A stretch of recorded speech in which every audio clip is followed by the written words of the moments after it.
पीटा, जलील किया, मारा, पूरे परिवार को उठवा लिया। लेकिन अब जाकर 25 दिन के बाद वो पत्रकार एक बार फिर से बाहर हैं और कह रहे हैं कि ये जो वीडियो डाल रहे हैं इसके बाद पता नहीं अगली वीडियो आए नहीं आए, शायद यही आखिरी वीडियो हो सकती है। पाकिस्तानी यूट्यूबर्स ने ही शाहबाज और मुनीर की पैंट उतार दी है। इंडिया डेली लगातार पिछले 2-3 हफ्ते से पाकिस्तानी यूट्यूबर्स को लेकर डिबेट कर रहा था। उनकी सलामती के लिए पाकिस्तान की सरकार सेना से सवाल पूछ रहा था। वहां के गेस्ट बिठाकर भी हम सवाल पूछ रहे थे कि भाई यूट्यूबर्स कहां हैं। तो वहां के पत्रकार भी कह रहे थे, वहां के नेता भी कह रहे थे कि सब कुछ सही सलामत है, सब सुरक्षित है, सब मौज में है, सब ऐशो आराम से है। तो मैं उसे पूछना चाहता हूं, क्या वो ये ऐशो आराम की बात कर रहे थे जिसमें किसी पत्रकार को रात को 2 बजे उठा लिया गया, किसी यूट्यूबर को रात के 3 बजे उठा लिया गया, शोएब चौधरी को रात में 2 बजे उठा लिया गया और हमारे वीडियोस, हमारे डिबेट को दुनिया भर में लोग देख रहे थे और पाकिस्तान पर प्रेशर था। आखिरकार दबाव में पाकिस्तानियों को, यूट्यूबर्स को छोड़ना पड़ा और उसके बाद जो यूट्यूबर्स ने बातें बताई हैं वो अक्षरशः सही साबित हुए, जो बात हम पिछले 14, 15, 20 दिन से कह रहे थे। मैं लगातार ये कह रहा था कि पत्रकारों को टॉर्चर किया जा रहा है। अब ये बात वहां के पत्रकार कह रहे हैं। मैं लगातार ये कह रहा था इन पत्रकारों को इंडिया का एजेंट बताया जा रहा होगा, रॉ का एजेंट बताया जा रहा होगा। अब यही बात वो पत्रकार कह रहे हैं, यही बात शोएब चौधरी कह रहा है, यही बात सना अमजद कह रही है, यही बात नायला कह रही है। पाकिस्तान में आवाज उठाने वालों को चुप करा दिया जाता है। ये यूट्यूबर थे जिनके वीडियो आने बंद हुए तो दुनिया भर से पाकिस्तान पर दबाव बढ़ा और पाकिस्तान को इन्हें छोड़ना पड़ा। अगर कोई और होता, फेमस ना होता, तो शायद इनका पता ही नहीं चलता, पता नहीं रातों रात गायब कर देते। लेकिन मामला चूंकि सोशल मीडिया से जुड़ा हुआ है, हर तरफ चर्चा होने लगी, लगातार डिबेट चल रही थी और इस कांड के बाद पाकिस्तान अपनी नजरों में एक बार फिर गिर गया है। उसका झूठ दुनिया के सामने बेनकाब हो गया है। दुनिया को उसने बता दिया कि पाकिस्तान में लोकतंत्र नहीं, आतंक तंत्र चलता है। पाकिस्तानी यूट्यूबर्स पर क्या बीती, आपको शोएब चौधरी, सना अमजद और साइला खान की जुबानी सुनवाते हैं। नायला पाकिस्तानी रिएक्शन के नाम का चैनल चलाने वाली साइला खान को 1-2 दिन नहीं, 5-10 दिन नहीं, 25 दिन तक बंद कमरे में टॉर्चर किया गया। उन्होंने बताया कि उन्हें लगा कि अब वो कभी अपने परिवार से मिल नहीं पाएगी, उसका काम तमाम कर दिया जाएगा, उसका गेम ओवर हो चुका है। खुद सुनिए। मुझसे मेरे चैनल ले लिए, पासवर्ड ले लिए, एक कमरे में बिठा दिया जाता था डेली और 9 से 10 घंटे एक ही बात कि आप ये मान ले आपने किया, आपने गद्दारी किया, आप मान ले आपने गद्दारी की, आप मान ले आप ये जुर्म एक्सेप्ट कर ले और बार बार मेंटली टॉर्चर।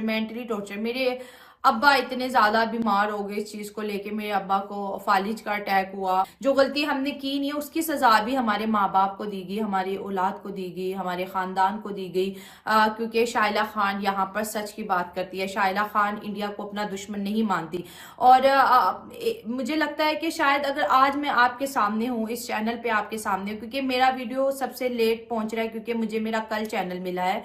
मेरे पास मेरा चैनल नहीं था, मैं अपने चैनल में लॉगिन नहीं हो सकती थी, मेरे पास पासवर्ड नहीं था मेरे चैनल का। एकदम से हमें किस तरह रिलीज कर दिया गया, एकदम से हम जो है एक एक करके अपने चैनल्स पे आ गए। तो इसमें सबसे बड़ा रोल इंडियन मीडिया का है। थैंक यू सो मच, आपने हमारे लिए आवाज उठाई। क्योंकि नायला पाकिस्तानी रिएक्शन चैनल चलाने वाली साइला खान ने पाकिस्तान का पर्दाफाश करते हुए बताया कि किस तरह से उन्हें और उनके पूरे परिवार को टॉर्चर किया गया।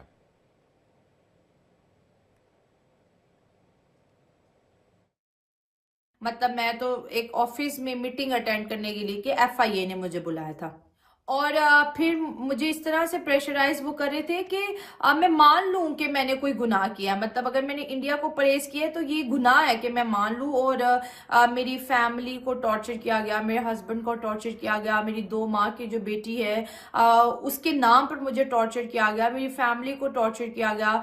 इतना टॉर्चर कि मैं तो मतलब कि ऐसे लग रहा था कि मैंने जो नहीं भी किया ना, मतलब कि जैसे वो कह रहे थे गद्दार वतन और ये वो, आप सब मान लो और आप के फैमिली की हम जान बख्श देंगे, आपकी बेटी अब आपसे दोबारा कभी नहीं मिल पाएगी। तो आप सोचे एक माँ के दिल पे क्या गुजरे जब उसको ये पता हो कि मेरी 2 माँ की बेटी मेरा घर इंतजार कर रही है और मैं अब कभी घर नहीं जा पाऊंगी। एक छोटी बच्ची जिसको माँ की जरूरत है और वो माँ घर नहीं पहुंच पा रही, वो माँ एक ऐसी सिचुएशन का शिकार हो गई। वो गुनाह जो मैंने किए ही नहीं है, मुझे कह रहे आप मान ले, आप मान ले, आप मान ले, आप अगर 25 करोड़ में से आप माइनस हो जाएंगी तो आपका क्या होगा।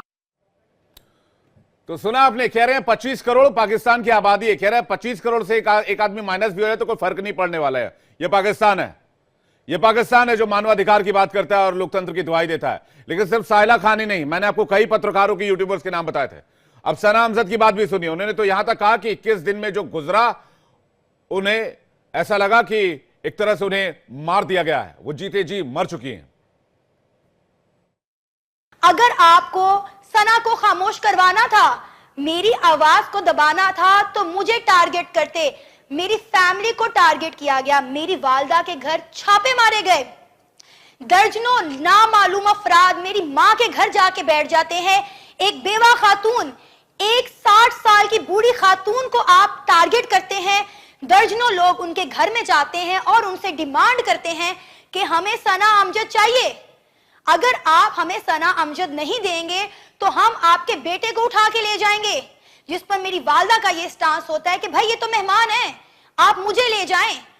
सना जब आएगी तो आप मुझे छोड़ दीजिएगा, सना को ले जाइएगा। आपको जरा शर्म नहीं आई, आपको जरा गैरत नहीं आई कि एक 60 साल की बूढ़ी खातून को आप टारगेट करते रहे हैं। अब आपको शोएब चौधरी का बयान भी सुनवाते हैं। और ये कौन लोग हैं? ये वो लोग हैं जो पाकिस्तान में रहते हैं, पाकिस्तान के युवा हैं, पाकिस्तान के कंपैरेटिव वीडियोस बनाते हैं कि भाई 2 मुल्क एक साथ आजाद हुए, पाकिस्तान और भारत। भारत कहां पहुंच गया, पाकिस्तान कहां रह गया? यही बात दुनिया को बताते हैं कि भाई आपकी जीडीपी उनकी जीडीपी, आपका इंफ्रास्ट्रक्चर उनका इंफ्रास्ट्रक्चर, आपका डेवलपमेंट उनका डेवलपमेंट। लेकिन इनको उठा लिया गया, कह रहे हैं कि भाई तुम रॉ के एजेंट हो, तुम भारत सरकार के एजेंट हो, तुमको पैसे मिले हैं, तुम ये कबूल कर लो, तुम अगर 25 करोड़ में कम भी हो गए तो कोई फर्क नहीं पड़ेगा। क्या मजाक चल रहा है? मुल्क है या रोग स्टेट है? अब सुनिए शोएब चौधरी क्या कह रहे हैं। मुझे सियासतदानों की तरफ से टॉर्चर किया गया, मुझे सियासतदानों की तरफ से, एक सियासी पार्टी की तरफ से, मखसूस सियासी पार्टी की तरफ से उठाया गया। और उनका मकसद क्या था कि शोएब चौधरी हमारी पार्टी को ज्वाइन करे। उनका मकसद क्या था कि शोएब चौधरी की पॉपुलैरिटी पाकिस्तान में, पूरी दुनिया में दिन ब दिन एज ए पाकिस्तानी यूथ बढ़ती नजर आ रही है।